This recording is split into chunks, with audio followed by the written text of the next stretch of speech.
ประเพณีของชนเผ่ากระโต้เฮา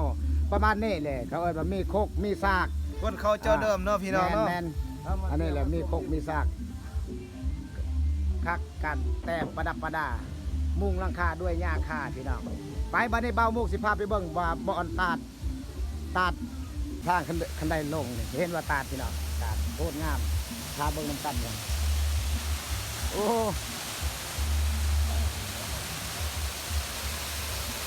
โอ้มาแต่เช้าบ่โอ้มื้อนี้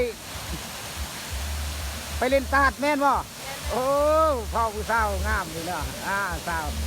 วแอปเปิ้ลสาวตัวเล่ตัวเล่นี่มาถ่ายรูปในเมือง มาถ่ายรูปเบิ่งนี่นี่ เฮ้ยนี่ อ้าวเฮ้ยตาดเห็นบ่พี่น้องตาดโอ้งามเลยเจ้าสาวละงามไรไอ้บ่าวละรอไรเอาครับเหมาะกับภาพบรรยากาศตาดอันนี้เป็นเล่ทางเทิงเป็นรูปปั้นรูปไม้ อันนั้นเรียกโคชาน โอ้กระซานเนาะกระ โค ซาน ชานเป็นคนพลังแบบ โอ้ เขาไปเขา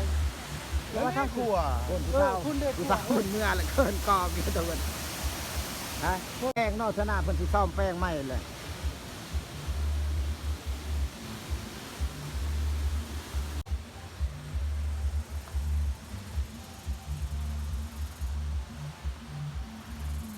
สิพาพี่น้องไป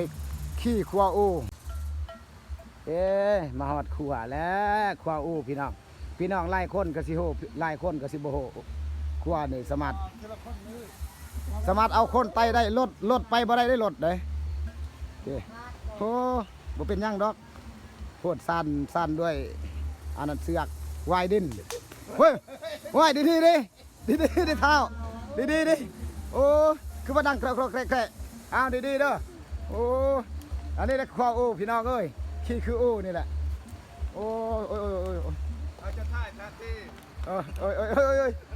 เป็นตาญาติดีเลยว้ายข้าเจ้ามาให้เอารถเข้าด้วยเนาะส่วนหลายมันจะเอาย่างเอาทีละคน2 คนนั่นแหละโอ้ยขันไปนี่เขาขุดคันไดพี่น้องเป็นข้าวสั้นกระแตะแต่ผู้เอาอุ้มท้องอย่าคือกันเนาะคือกันกับคนเนาะอ้าวอันนี้เพื่อนตูบขลาวเนาะ2 คนผัวเมียเขาเจ้านอนอยู่นี่อันนี้เป็นเมียอันนี้เป็นผัวอันนี้เป็นกระตูบเขาเจ้าเพื่อนครัวเพื่อนในย่างก็คือบุเมอยู่นี่โอ้ยเจนบุตรโอ้ยเป็นบ้านกระดอนก็เป็นบ่หลักสถานีหลักอันนี้นั่นพอกันคลิปหน้าอีก